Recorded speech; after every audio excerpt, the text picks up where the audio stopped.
Olá, muito boa tarde. Permanecem os conflitos em várias geografias, nomeadamente em Gaza, onde a situação humanitária é cada vez mais dramática. Um crime que queremos trazer a este programa pela voz do Presidente da Comissão Nacional de Justiça e Paz, Pedro Vaz Pato, com quem vamos falar depois de destacarmos notícias que marcam a atualidade. Diocese de Santarém visitou a Diocese Irmã de Setúbal para assinalarem 50 anos de uma história que pode ter muito mais em comum.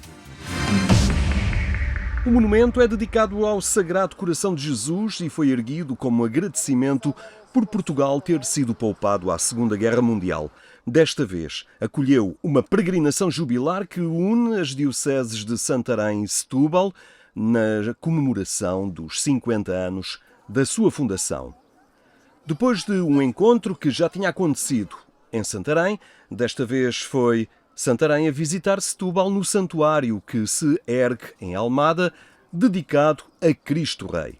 Viemos também com o grupo, também lá convidado pela Igreja, pelos nossos sacerdotes, e pronto, e acho que está a ser um dia agradável, pelo menos é uma experiência de peregrinação, que a gente lá faz mais peregrinações a Fátima, e aqui nem sempre tanto, e depois também estamos a festejar os 50 anos, né? Também é aquela situação... São duas dioceses irmãs porque nasceram em 75, sim, 50 anos. E foi também para retribuir também um pouco aquilo que vocês já tinham, que a Diocese de Setúbal tinha feito no dia 19 de março, lá a Santarém, e nós assim acabamos por vir juntar-nos, ou seja, comungar mais facilmente ou mais encarecidamente essa entrega, neste caso, ou essa união das duas dioceses, como se pode dizer. Estarmos aqui a celebrar e é logo as duas dioceses que fazem o seu jubileu, os seus 50 anos, é uma maravilha. Só pode ser uma graça de Deus e do Espírito Santo, é muito enriquecedor. Mais do que assinalar uma efeméride, é também a vontade de partilhar um caminho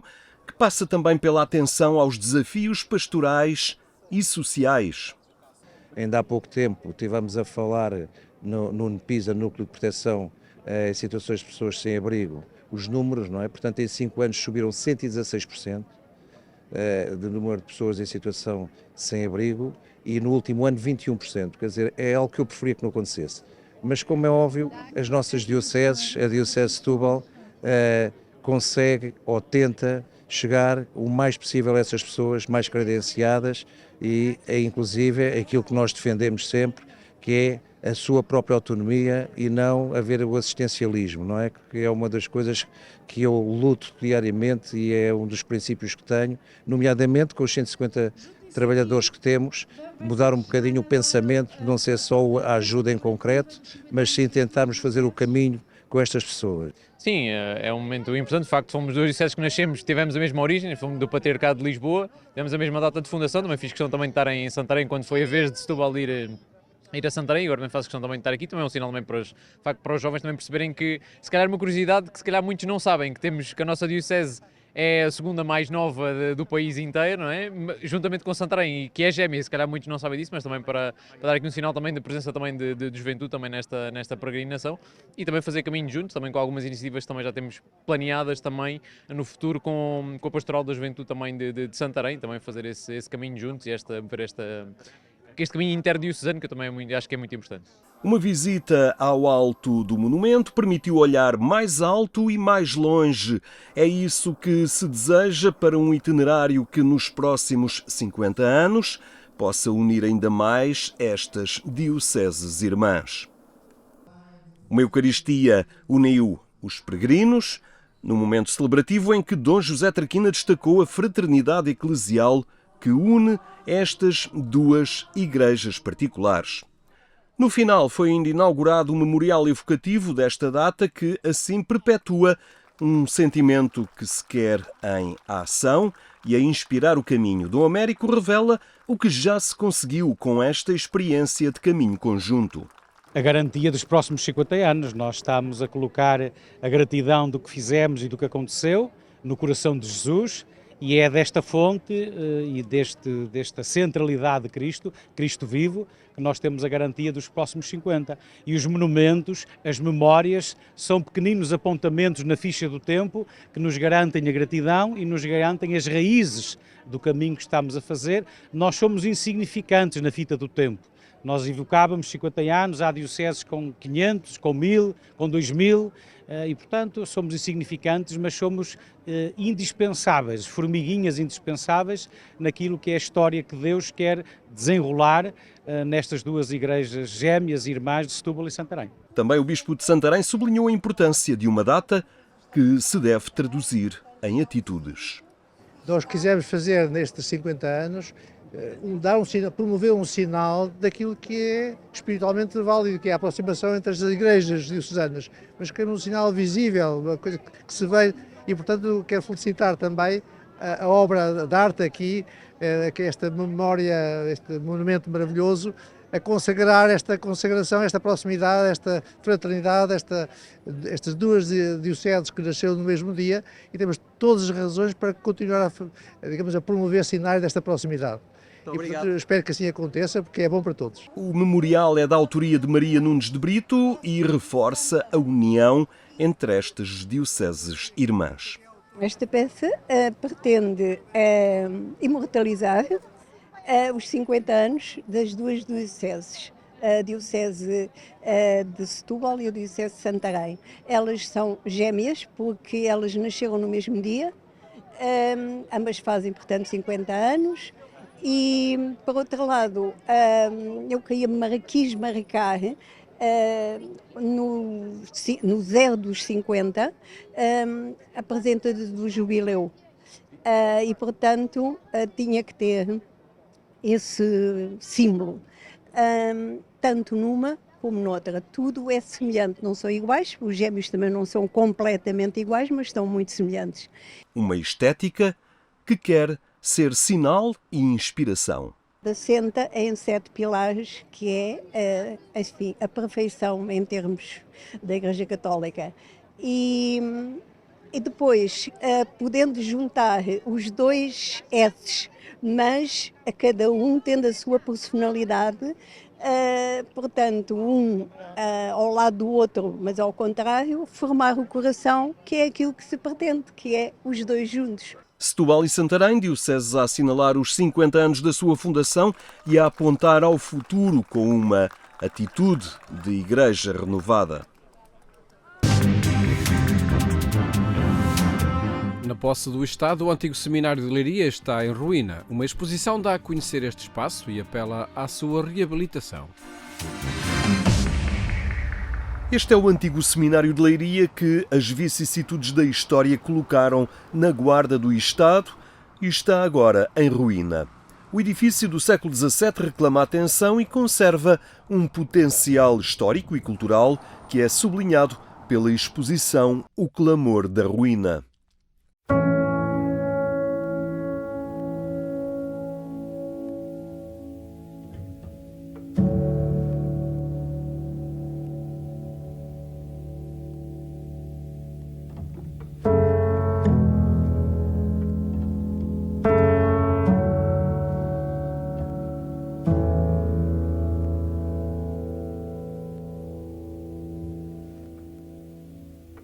Da autoria de Miguel Cardoso, pode ser visitada na Igreja de São Pedro, em Leiria. O pressuposto era retratar o espaço, não como um espaço arquitetónico, mas como um espaço em ruína e de uma perspectiva poética, se quisermos. E esse foi o desafio, que é uma coisa que está em ruínas e que à partida parece feia, tentar encontrar a poesia e o que é que aquilo nos diz.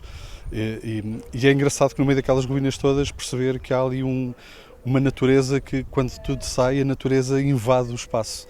E isso é muito interessante.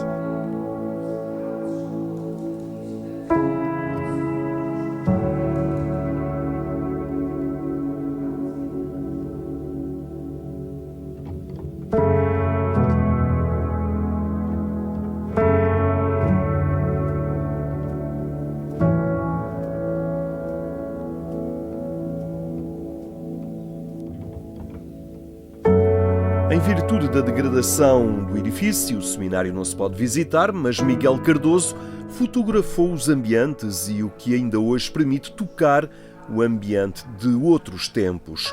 Um olhar sempre a pensar na recuperação. O Clamor da Ruína é, já de si, um título com intencionalidade.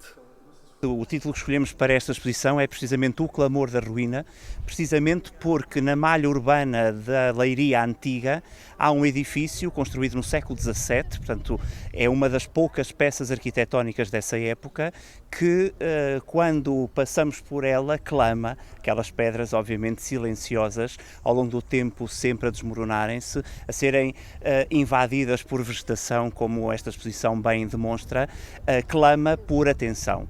E na verdade é um dos lugares mais fascinantes desta cidade de Leiria, porque obviamente está relacionado com a história da própria Diocese, é muito interessante porque é o lugar da intelectualidade de então, precisamente para fazer face à reforma que a Igreja, ao mais alto nível, ao nível de Roma, queria para formar as suas elites. O bispo que está em Trento é muitas vezes desafiado por Roma, então quando é que aparece o seminário em Leiria? É só já depois de um século é que Leiria pode construir este edifício. O bispo da Diocese entende que as ruínas não devem despertar o saudosismo, mas a capacidade de criar coisas novas que respondam a novos desafios. As ruínas têm um fascínio de serem memórias do passado e deixam também imaginações daquilo que ele podia ter sido. Ficar nesse passado e simplesmente reconstruí-lo para repetir o que está no passado não serve. Agora, para reatualizá-lo e refazê-lo, reconstruir, isso é a verdadeira fidelidade à tradição, porque é uma tradição que, se é válida, vai encontrar outras maneiras de se exprimir e de se tornar útil e motivador.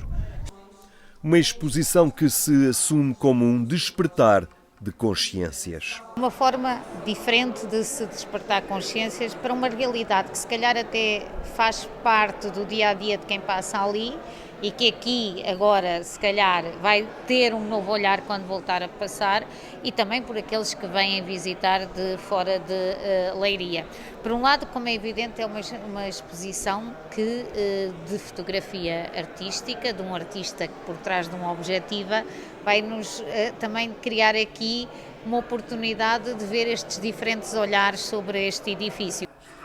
Para isso, espera-se que o Estado permita e auxilie a recuperação do espaço que está em sua posse. E naturalmente precisamos que aquele edifício nos seja cedido a título gratuito, a exemplo de outros patrimónios que eram do Estado e que a Câmara recuperou para a cultura, que nos seja cedido gratuitamente. E portanto este é um dos sinais que queremos patentear nesta exposição para despertar atenções políticas sobre a importância que tem que se dar ao património que está devoluto, que está em ruína, saber que só se consegue fazer com a conjugação de esforços, e nós temos aqui já dois parceiros muito interessados, a Câmara e a Diocese. Aqui é preciso que o Estado português nos ceda ao espaço e que, para além disso, nos ajude a financiar a obra. Pede-se uma vida nova para o antigo seminário de Leiria, a bem da cultura e da cidade.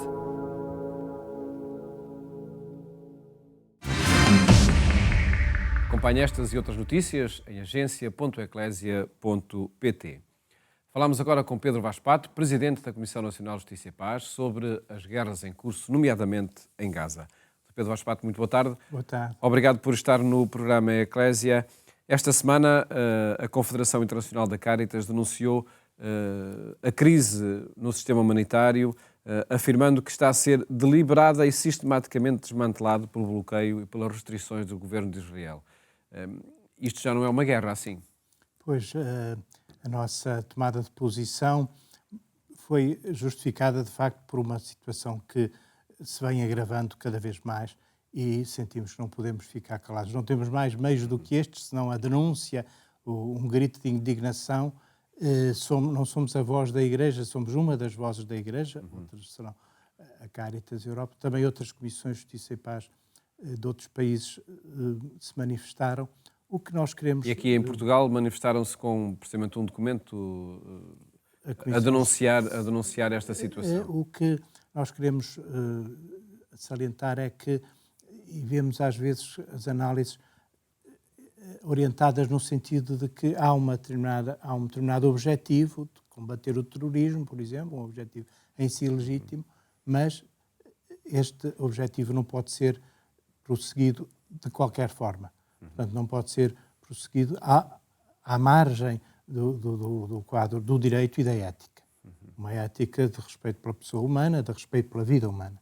E se, de facto, este conflito em Gaza teve início, não o ignoramos, não o esquecemos, teve início como reação a um ataque que condenamos, um ataque bárbaro que atingiu cidadãos de Israel inocentes, mas depois esta reação já há muito deixou de ser justificada pela legítima defesa. Podemos dizer que já deixou de ser defesa, já deixou de ser legítima, porque a legítima defesa supõe uma proporcionalidade entre a reação, entre a agressão e a reação. E aquilo que vai além dessa proporcionalidade já entra no âmbito da retaliação, da vingança e, sobretudo, quando se atingem pessoas inocentes, portanto, que não são agressores. E não serve uma justificação que nós temos ouvido muitas vezes da parte do governo de Israel de que as consequências, os danos provocados na população civil são consequência do facto do Hamas recorrer a os chamados escudos humanos. Não é sempre assim, também sabemos que a população, essa justificação não serve em todos os casos, mas mesmo nesses casos em que isso acontece, isso é um procedimento reprovável da parte do Hamas, o Hamas é responsável por essas mortes, mas o governo de Israel não deixa de ser também responsável quando se atingem hospitais, etc. Agora, mais recentemente, e o comunicado da Caritas Europa chama a atenção para esse facto, é a questão do auxílio humanitário, que é usado como arma de guerra, a fome como arma de guerra. É algo a expressão do Papa também. Que nós denunciamos, ainda recentemente o Papa Leão XIV falou disso, não referiu expressamente, não referiu explicitamente a situação em Gaza, mas num discurso perante a FAO quis salientar esse aspecto, não é? Que a fome não pode ser uma arma de guerra. Isso é completamente contrário ao direito internacional e à ética e nós também verificamos isso nesta situação de Gaza. Na nota, no documento que a Comissão Nacional de Justiça e Paz publicou, afirma que devem ser levados a sério os propósitos de eliminação e deportação coletiva da população residente na faixa de Gaza.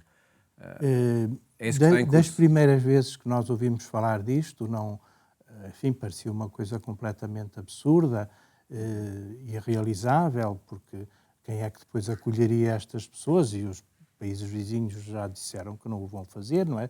Já têm muitos problemas com refugiados e não teriam agora mais refugiados ainda. Mas foi o próprio governo de Israel, na sequência de declarações também do presidente norte-americano, que falou dessa deportação coletiva, aquilo que poderíamos chamar uma limpeza étnica, quer dizer, no fundo, retirar as pessoas que sempre viveram, que têm as suas raízes familiares nesta terra, e deportá-las para outros locais. Quer dizer, isso é perfeitamente inaceitável e injusto, e portanto não resolveria de maneira nenhuma o problema, não é? Nós continuamos a acreditar, e também é essa a posição das Nações Unidas, da Santa Sé, de que estes dois povos, o povo de Israel, o povo palestiniano, devem poder viver em paz e cada um deles tem direito a um Estado. Parece cada vez mais difícil este objetivo, mas é ele que corresponde às exigências. Vão-se agravando as posições, vão-se extremando também as posições? Sim, no fundo, quer dizer, nós, e também agora a mais recente guerra entre Irão e Israel veio acentuar esse aspecto. Quer dizer, se de facto há esta convivência entre Israel e Palestina, mas também entre Israel e outros Estados e povos que o circundam, de facto é compreensível que os cidadãos de Israel, o povo que ali vive, se sinta ameaçado na sua existência pelos propósitos manifestados pelo governo do Irão e pelo Hamas, enfim, outros. Mas, de facto, se se quer resolver este problema no sentido de eliminar este clima de hostilidade e até de ódio contra Israel, não é desta forma que se consegue. Quer dizer, não é depois de se provocarem mais mortes, mais destruição, que se pode esperar que esta hostilidade desapareça ou se atenue. Pelo contrário, agrava-se. E, portanto, o povo de Israel continuará a sentir esta ameaça, tal como os outros povos, não é? Quer dizer, é recíproco. Há este clima de hostilidade que se vai agravando cada vez mais e, enquanto permanecer este clima, nenhum destes povos, nem uns nem outros, podem viver em paz e em segurança, que é isso que, no fundo, e naturalmente eles aspiram. Qual é o papel que a comunidade internacional pode ainda fazer e que os governos podem levar por diante, nomeadamente o governo português? Pois o nosso apelo também é esse, quer dizer, o governo português, a União